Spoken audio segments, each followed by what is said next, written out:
Mate, I Never. was filmed. I was filmed being born. So yeah, the fear of the camera lens was never gonna. That was never gonna happen. And if I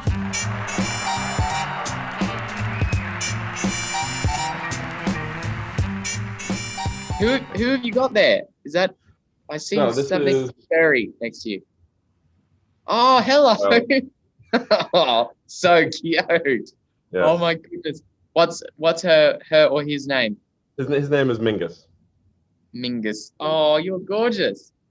He is gorgeous. He's beautiful. That's awesome. He is. He is. Excellent. You've got Excellent. your own little zoo there, apparently. I do have my own little zoo. I'm very happy Yeah, with it. yeah, good, good. Excellent. So yeah, I wanted to talk about, you know, you, everything that's, led to make you the person that you are, how you fell in love with this, how you continue to fall in love with it every day. But Mm, I wanted to start like, obviously you were born in a family that had a passion for this, multiple generations, going back to your grandfather. When did you first know that you loved it for yourself? oh, that is a really, really good question. Uh, I think that for me, what really, what really hit home was one of my earliest, very earliest memories of actually being on one of our crocodile research expeditions, and it was an expedition that we went on. I would have just not quite turned 2 years old. It's Mhm. literally an incredibly distant memory, but I remember when we were actually up in northern Queensland in the remote bushland, I mean, in the middle of nowhere. And it was with my mum, my dad, and a few of our Australia Zoo croc team. And we're up there, and I remember Dad actually caught this crocodile, this little female croc. It was about 8 foot long, and this was when the research was in its earliest phases, and we would actually attach these tracking devices, catch the crocodile, attach these tracking devices, and then see it off again, and then just track it from afar. And Mhm. so I remember when I was tiny, tiny, tiny, and it was actually what would be the last crocodile research trip we ever went on with Dad. And he said, Robert, you're old enough to help catch this croc. And I felt like I had a really big responsibility. And so he was there and he held it down and said, all right, you can come in. And it was my mum, my sister, and me. And we went in there and helped him with all of the research stuff that he was doing. And I remember him showing me the croc's little feet and its beautiful little head and getting to see it and experience it and then watch it being released back into the wild. And it was an incredibly poignant moment for me. And it's still a vague memory and not something that I can remember in its entirety, but it's Mhm. enough that I go, that was it. That was the spark. Getting to see firsthand this absolute dinosaur of an animal and see Dad's passion. That's what made me go, wow, I'm lucky to live this life. Mhm. Absolutely. I it's mean, do you it's a feel hard like one to encapsulate. But can I say there's actually a photo? There's actually that was captured on camera, really? and there's a photo of me about this big, tiny, at the base of this croc's tail, holding it down. I've got a very serious face. I can send it to you, and Please do. yeah, and that was it. That was the moment. So anyway, yeah, it's a Oh no, hard one that's to so put into cool. words, but that was it. No, yeah, yeah, absolutely. And I mean, obviously, when you do have, so much footage to go back Mm, to, like, obviously, you know, a lot of people who lose a parent, they have maybe photos.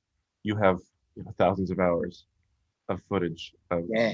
dad, you and your dad, your family all together.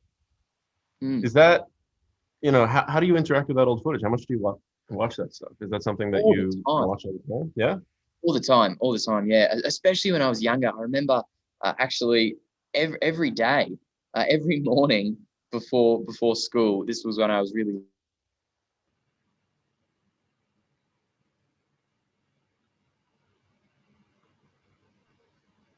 I think there's a connection problem from their side, William. So little. I would watch it in TV, and instead of watching cartoons in the morning for breakfast, I'd watch the old documentaries of Dad, working with animals. And from the earliest memory, I absolutely loved that so much, and it really made me feel close to him. You know, we lost dad a while ago now. I was very young. I was only 2 years old, and I feel very lucky to have so much captured on camera, because whenever a moment starts to fade, whenever I start to forget, I can look back at all this old footage and it completely sparks these memories again.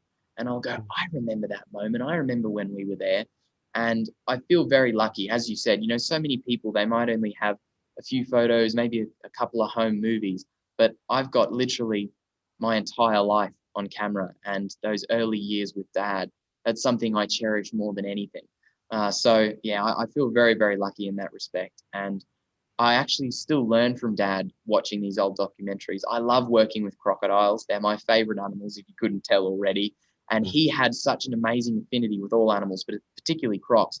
And so seeing how he would work with them, how he'd get them to strike out of the water, and his passion to educate people about them, I still watch that and watch the little techniques that he used, and actually use that when I go in with our crocs and get to work with them and feed them and do our daily shows to teach people about them. So I still learn from him from this day, and I still get to remember these beautiful memories because it was all captured on camera. And funnily enough, with this new season, you know, of Crikey, It's the Irwins, a lot of the camera crew that filmed the original Crocodile Hunter documentary are still working with us to this day, 25 years later. Seriously, keeping it in the family in every respect. Absolutely, yeah.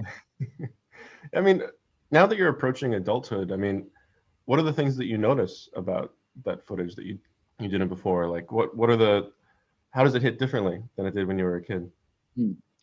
Yeah, you know what really strikes me now when I look back at that old footage, and hearing all of the stories from mum and everyone that was so close to dad, what strikes me most, something that I didn't really think about at the time when I was so young, but what's really special to me now, is that no matter what, dad's top priority was Bindi and I. It was me and my sister. That was always, no matter what, his top priority. He could be doing, you know, some crazy, amazing documentary in some far-flung region of the world, but it was Bindi and I that was always his top priority. And he would take us on every single adventure. We got to go with him, you know, on every crazy whirlwind documentary shoot and expedition. And it was just amazing. And getting to look back at this old footage and seeing, you know, this amazing sort of, I guess, passion that he had for wildlife, but particularly for us kids, to see that, you know, of course he was an incredibly passionate, enthusiastic guy and the biggest voice in wildlife conservation, but he was just the best dad ever. And he really was just a kind, gentle, intelligent, amazing person who was always there for Bindi and I. And it was so much more than just this big, crazy, larger than life person. He really was just the best dad ever. And now I really realize that more than ever. Yeah, no, absolutely. And I think that's part of the reason that, you know, we who've never met you guys, you know, connected with him, connected with you guys, because family. That He was all about family. Yeah, exactly. Like that's what we can all feel. And I mean, going into, you know, the way that you know, back at that moment when you're 2 years old and you fell in love with animals, do you think the reason that you don't have any fear is because of how your dad introduced it? You know, just like something to be excited about, and that's always stuck with you. Yeah, absolutely. Yeah, I mean, how could you not love wildlife? You know, being in my family, I think being an Irwin, it's genetic. You're gonna love animals, and it's never been a question for me. It's never been something where I thought, you know, I wonder if I want to be an astronaut or if I want to be a ballroom dancer. I don't know. I've always just wanted to be a wildlife conservationist, and I've always had this real love and affinity with wildlife because, as you said, my mum and dad sparked that passion so early on, and they were so keen to really take me on every adventure, and for myself and my sister Bindi to really get us hands-on and allow us to follow our own passions. And that was really, really good. And I feel lucky that I've never had that kind of fear of animals. There's never been a situation where I've felt fearful. I've always just loved and embraced every single animal, you know, whether it's a highly venomous snake or a cuddly koala. I love them just the same. And I think that that's an important lesson, you know, for everyone. Something that my mum and dad always said was treat other people how you'd want to be treated and treat animals how you'd want to be treated. And that was just something that was just part of life. You know, you were kind to everyone and you loved the vultures as much as eagles, and you loved crocodiles as much as kangaroos, and even the animals that you couldn't go up and cuddle and love on, they're still just as important. And I think that's an important message in all aspects of life, you know? So, yeah, they instilled that passion so early on. Yeah. Yeah. I mean, but there's two fears that you don't seem to have that other people do. One is, the animals. Two is the Yeah. camera. Like you've always so natural in front of a camera, comfortable, no matter if you're, having been on camera next to, Kevin Hart myself, I know that can be an intimidating prospect. Never bothers you, like Mate, never... I was filmed being born. So yeah, the fear of the camera lens was never gonna that was never gonna happen. No, and yeah, I feel very lucky with that too. That animals, that's never going to be a problem. But yeah, as you said, being in front of a camera, in front of an audience, it's just sort of been part of my life, and I honestly couldn't imagine anything different.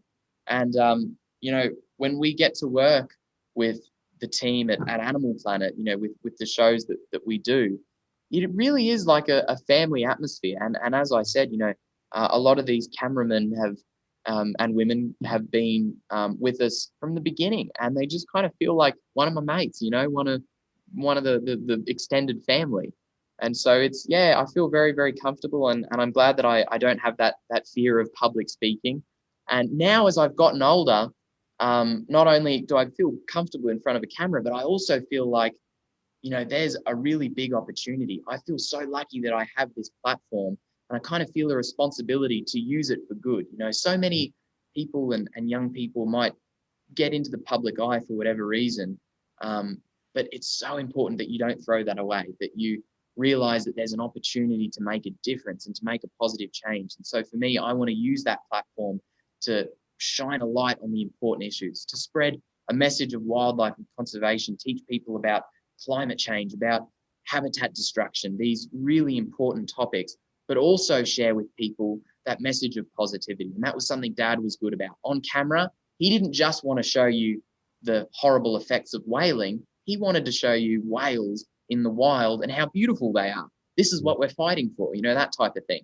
So I feel very lucky getting to do that, getting to have that platform and showcase the beauty of nature in front of the camera and behind the camera as well. I love photography too. So yeah, it's good fun. Your photography is amazing. Absolutely. Thanks, mate. Thanks. Yeah, thank you. And but I mean, that's the thing. Like, your dad, people looked up to your dad for multiple generations. Kids were raised by your dad too through the television, the same way that you guys were. Yeah. What is it like now that kids are looking up to you?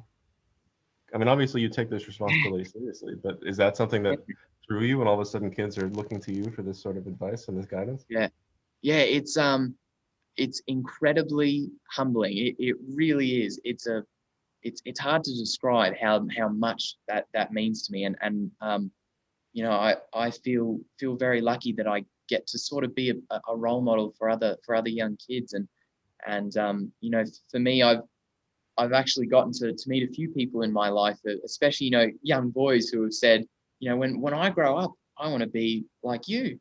And honestly, I'm flawed. I'm flawed whenever anyone says that. And I feel definitely this really deep responsibility to hopefully, lead by example and show other kids that you have a voice and that you really have this amazing opportunity to make a difference. And it doesn't matter who you are or where you're from, even if you don't have a big platform, even if it's just starting a conversation with your friends or with your peers, we can all make a difference, and we can all make a positive change for the world. And there's a really lovely kid who's actually part of our Visionary Wildlife Warriors program, which is a youth kind of program to raise funds and awareness for wildlife conservation. And his name's Owen, and he's this really young kid. He's only 6 years old, and he's now raised $8,000 for wildlife conservation just by creating little arts and crafts and selling them and raising funds for our wildlife hospital to care for animals. And he said, Robert, you're my biggest inspiration. He's got his own set of car keys that he wears. And it's really amazing to see that. Young kids who get to see what Bindi and I do and are actually following in our footsteps. It's just an amazing privilege. And I think that for me, I get to follow in my dad's footsteps and hopefully make him proud. And it's pretty cool now to see the next generation of kids all over the world that are now getting to watch what Bindi and I do and hopefully follow in our footsteps too. Yeah, it's awesome. Yeah, absolutely. Yeah, man, how do you think your mom and your sister have influenced the person that you're becoming? Obviously you guys are very tight-knit, but what do you think it is about them? Hugely. I have learned so much from them. So much from them. In my household, it's definitely a matriarchal environment. The women rule the household, and I've learned so much from them. My mum and sister are the two most brave, powerful, incredible leaders that I have ever known. It's been amazing to see Bindi. She's only 6 years older than me, but already she's almost like a second mother, honestly. She's going to be a great mum. She's so caring, and she's so always so worried about me, which is really nice. And she's always been someone that I looked up to. And now she's actually stepping into this incredible leadership role, helping to manage Australia Zoo with mum. And I think that my mother, holy smokes, especially through this whole COVID time, I've never been prouder of my mum. She's led Australia Zoo, this huge hub for wildlife conservation, through one of the hardest times we've ever gone through. And she's done it with such incredible grace and such ease. I look up to her so much. And I think that it's tough. After losing Dad, having two young children, I haven't really grasped how difficult that would have been until now. Now that I'm older and I'm now, almost an adult myself, I can kind of look back and realize she really had an incredibly tough time, and that would have been so unimaginably difficult. But she not only was there for Bindi and I, but she made sure that this entire place keeps going, that all of this work that Dad started continues.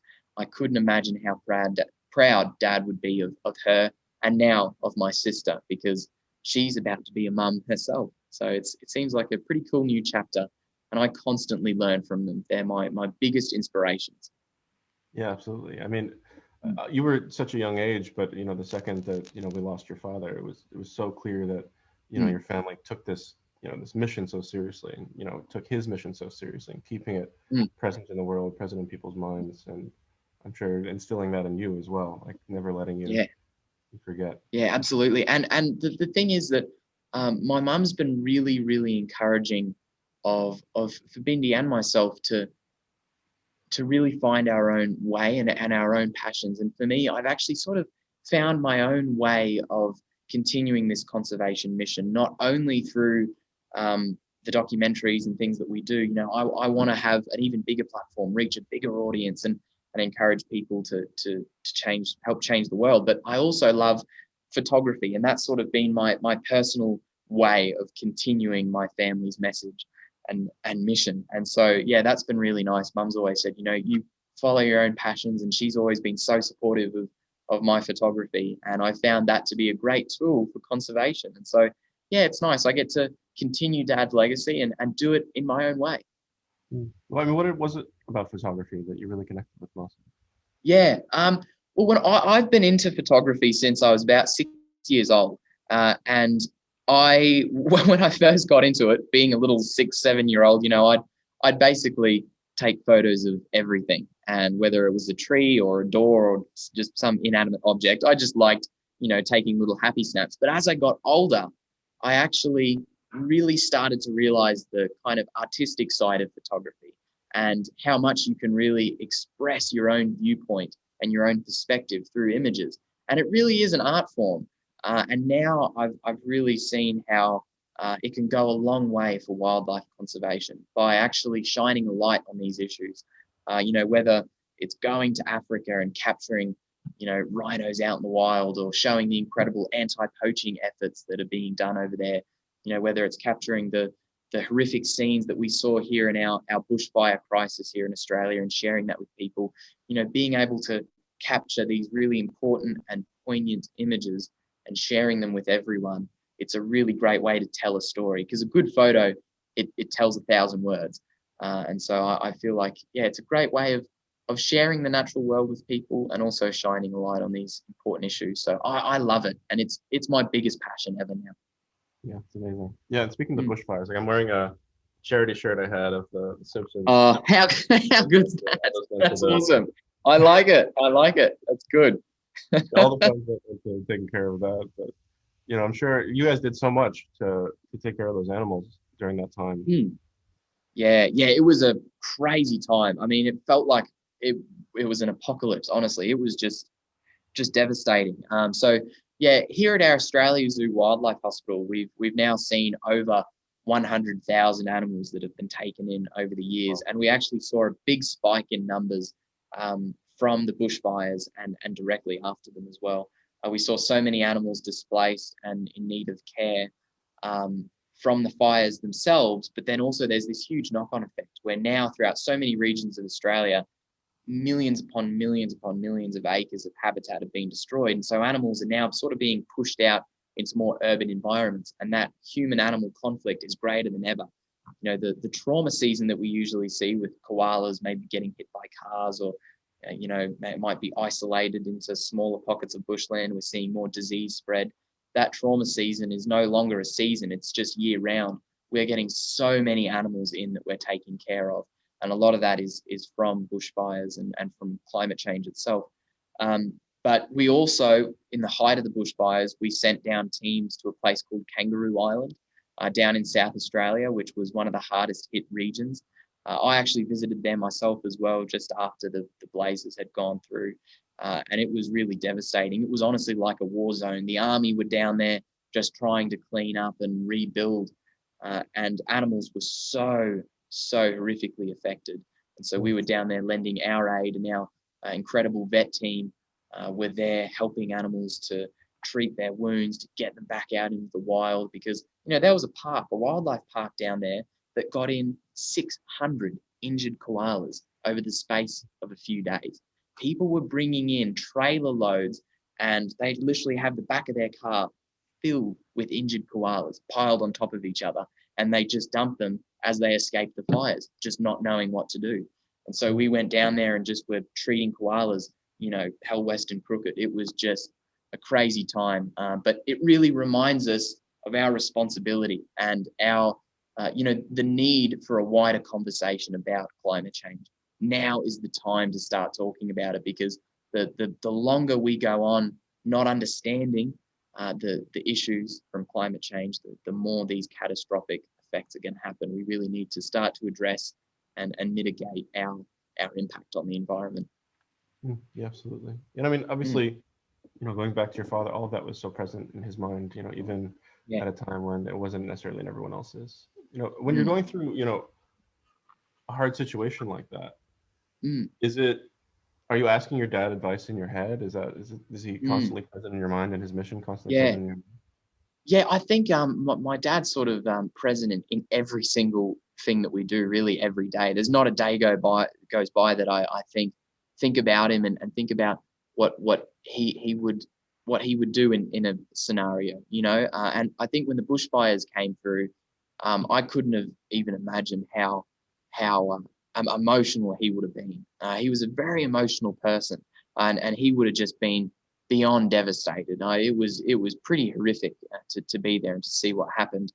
But I think it also strengthened our passion, and sort of made us even more passionate about the protection of Australian wildlife. Because as a family, every day we get to see the beautiful animals that are taken in to our wildlife hospital and see them given a second chance at life and released back to the wild. And then to go to the fire line and actually see, dozens and dozens of koalas just singed on the ground. I mean, it's really overwhelming images that we saw, but it definitely made us realize why it is so important to do what we do. And, Dad was very ahead of his time. He was talking about climate change before it was a really big discussion. And I think that if he were around today, he would be extremely vocal about what we saw in that bushfire, for sure. Oh, absolutely. It was horrific. And I think, the world was crazy for all of that. It's really But I hope that it makes us all realize, just the fragility of our natural world, and how one big environmental change, one extreme weather event can wipe out billions of animals. And it really goes to show how important it is for all of us to make a difference and to stand up for our wildlife. What are the episodes? What's the footage that you go back to the most? Like, what have you watched the most amount of times, and how many times was that?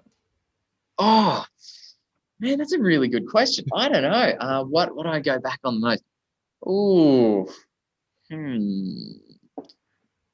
I think for me, what I love watching so much is Dad in his element, working with venomous snakes and working with crocodiles, the two most dangerous animals. And what I love to watch is how, at home at Australia Zoo, seeing how he would just push the limits, and you could see how much he loved working with crocodiles. And he would get crocs to strike out of the water harder and faster than anyone could. And he did that to teach people about them. But I also love to see him out in the wild working with crocodiles as well, and to see the earliest beginnings of the croc research. I know there's some really awesome early footage of when he was not much older than I was. He was a young adult, and he had his big mullet haircut, and he was going out in the middle of nowhere catching crocodiles and studying them. And he started this, 40-something years ago, way, way back in the day, before he met my mum.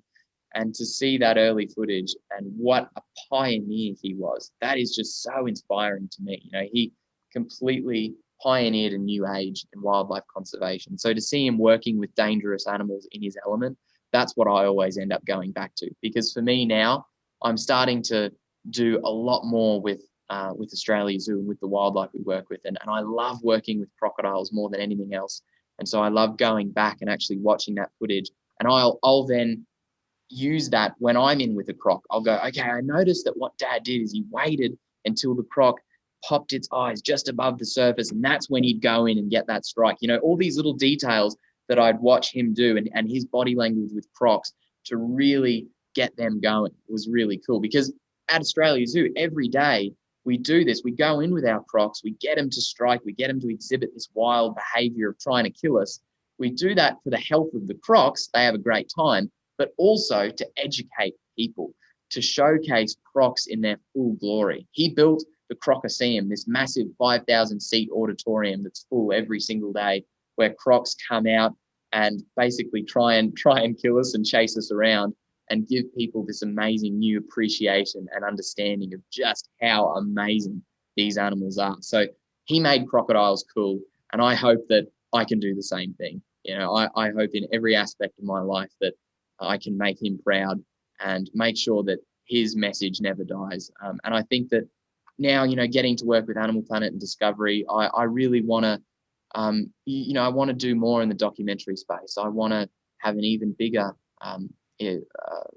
voice to make sure that that message never, ever dies. Because he always said, I don't care if people remember me, I care if people remember my message.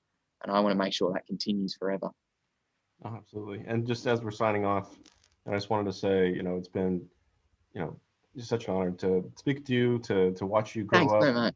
watch you become the guy that, I'm sure your dad would be proud to see. Thank you. Oh, that really means a lot. Thank you. No, that means more than anything. And I think that's my life's goal. If he'd be proud, then I'm doing the right thing. And that's all I could ever hope for. So thank you so much. I appreciate that. And I think there's going to be some exciting times ahead. I think there's a lot to look forward to. Yeah. And the best part of my job is that I actually get to tell you, I can't wait to see it. And, yeah, it'll be good. I'm sure we'll talk to you again soon. Thanks very much, mate. It was so good to see you. Thank you.